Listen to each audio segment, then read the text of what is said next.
Hi, I'm Alex Dushinsky. Welcome to this course on social engineering. In this course, we'll dive straight into the concepts, techniques, and principles of social engineering. We'll also look at the consequences of these attacks and what mitigating factors are available for us to use to defend ourselves. Let's get started.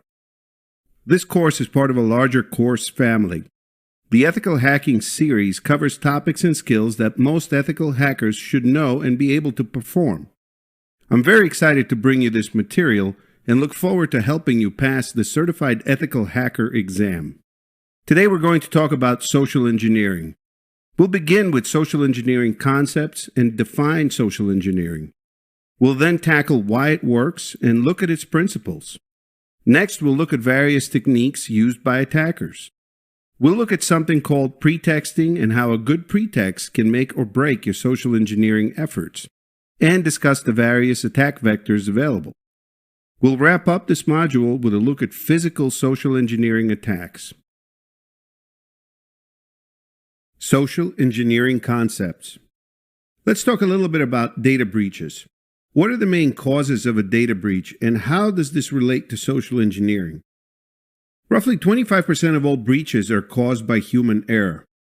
While some of that is certainly someone making an honest mistake, I'd argue that a lot of human error factors come from performing actions that someone else directed you to perform. That is social engineering in practice. 27% of breaches are attributed to process failure. Following a set of policies and procedures is an important part of working within an organization.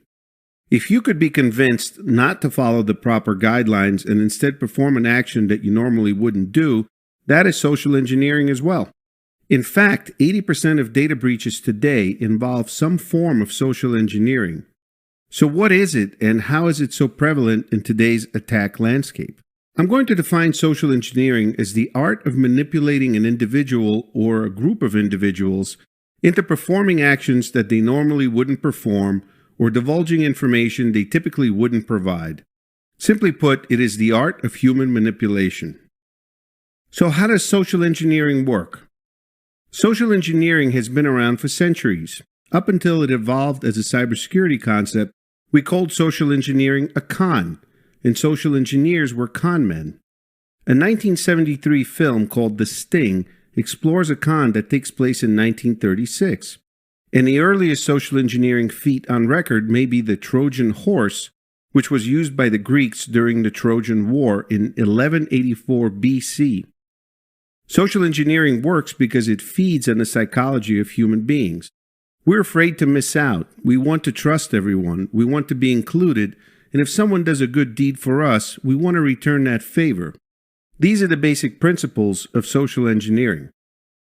Let's take a look at these principles in a bit more detail. Generally speaking, people are more likely to help the person that helps them first. Reciprocity works because people feel obligated to return the favor. This is why things like free samples work so well. You may be inclined to buy a product just because you received the free sample and not because the product is any good. In the context of social engineering, you only need to seem to solve a problem for the target. For example, sending them a note to explain that you've stopped a breach on their account may gain you some points as the person realizes that you've done them a great service and saved the day. They may be inclined to give you their password if you make this seem convincing enough. People are likely to follow through on something they've committed to. So in this type of attack, it's extremely important for social engineers to keep the target accountable.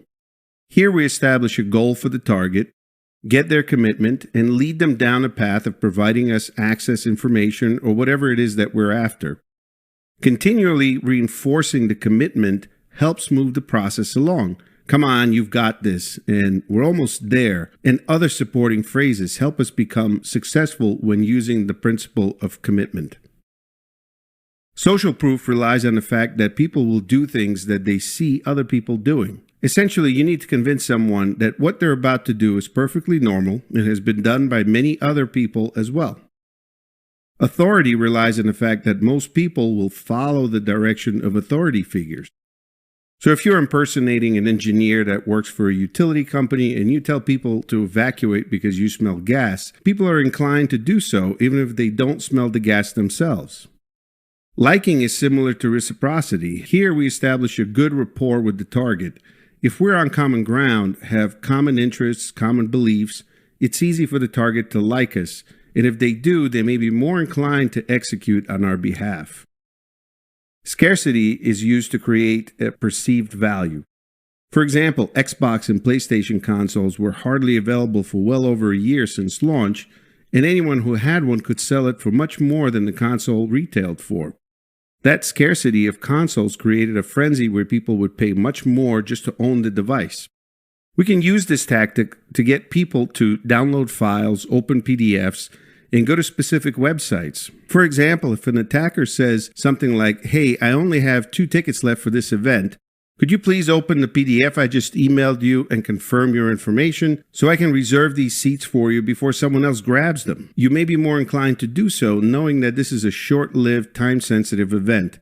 The PDF in this example could of course open up a shell and give the attacker full access to your environment.